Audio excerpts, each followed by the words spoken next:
is all you'll need for my ginger and orange drizzle cake. Guess what? Some ginger and an orange. Butter, eggs, self-raising flour, caster sugar, baking powder and a loaf tin. First thing you're going to do is get your grater out, grate yourself some ginger and the peel off the orange.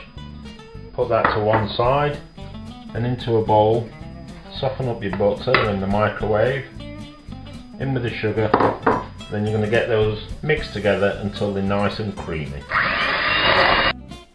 It's nice and creamy. Time to go in with your grated ginger and orange peel.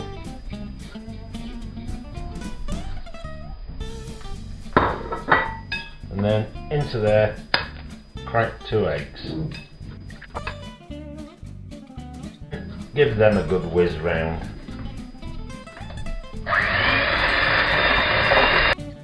And mix together.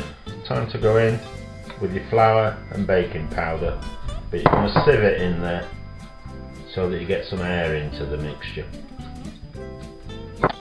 Once you've done that, put your whisk away, get a spatula out, because you're now going to fold it and keep folding it until it all comes together. Once it resembles something like that, it's time to get your cake tin out.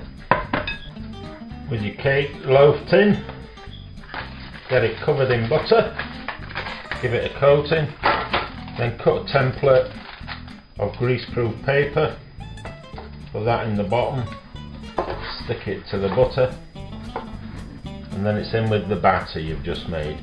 And then you're going to put this in the oven at 160 for around 40-50 minutes depending on your oven, until a wooden skewer comes out of the middle clean, i.e. not wet, and then you know that it's cooked. While your cake's baking, get the juice from your orange and put it into a bowl with a bit more grated ginger into a pan. Then you're going to heat it up. You don't want it madly boiling or anything, just nicely simmering away, some steam coming off it. Once you've heated it up, time to go in with some honey. You can use sugar if you want. Sugar dissolves just as well. I just like the taste of honey.